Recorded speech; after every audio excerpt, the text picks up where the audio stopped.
Alguns tradutores fazem desaparecer em uma vagueza aguda. Outros vão aplicar um vocabulário excessivamente preciso e moderno que não está no texto. Qualquer uma dessas táticas vai obscurecer características importantes da história da teologia moral, como a ausência total de uma categoria abstrata sodomia por cerca de 10 séculos da teologia cristã. Então, 10 séculos da teologia cristã, não há essa categoria abstrata sodomia.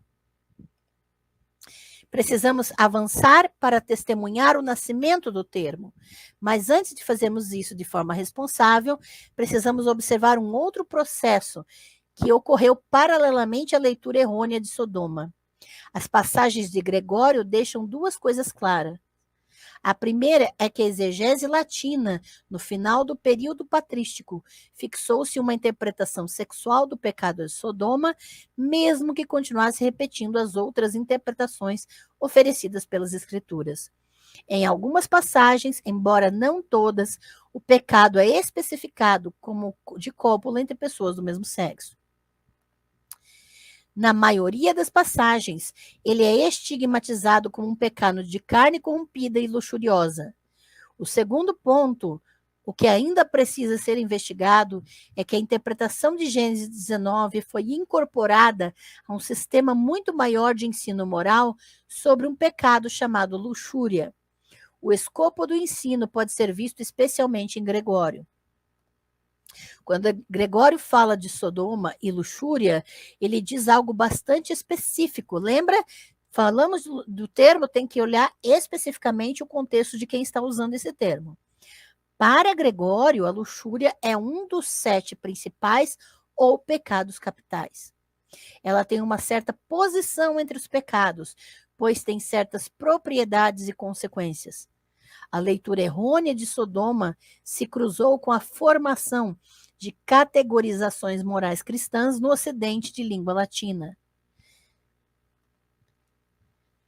Quando Jerônimo escolheu o latim luxúria para traduzir vários termos diferentes no Antigo e Novo Testamentos, ele importou para a teologia cristã uma categoria moral com um pedigree romano antigo. Esse pedigree é mais importante do que o sentido dos termos hebraicos ou gregos. Então, não está aqui em jogo o sentido original dos termos hebraicos ou gregos da Bíblia. O que está em jogo aqui é essa categoria romana de luxúria. E a luxúria vai substituir esses termos hebraicos e gregos. Luxúria é recorrente nos textos morais latinos como o oposto das virtudes severas da República. Ela é frequentemente associada à licentia, com a ameaça de uma dissolução social geral, o afrouxamento dos laços necessários para manter a cidade e depois o seu império intacto. Qualquer que tenha sido o ensinamento cristão original sobre os perigos da carne, ele chegou às partes da língua latina, no Império, reforçado e distorcido pelo ensinamento da própria Roma. Os resultados das escolhas de Jerônimo aparecem em várias passagens. No Antigo Testamento latino, a luxúria está associada à embriaguez, à gula e ao excesso sexual. Por exemplo, Deuteronômio 21:20, vai aparecer na glutonaria, embriaguez, Provérbios 21, embriaguez, 2 Macabeus 6:4, glutonaria, Jeremias 5:7, prostituição. Jerônimo vai traduzir tudo isso assim como luxúria. Nos evangelhos, aparece apenas uma vez na descrição da vida do filho pródigo, quando ele foge de casa para dissipar sua riqueza, em Lucas 15:13. Mas os usos mais importantes pelos escritores posteriores ocorrem nas cartas do Novo Testamento.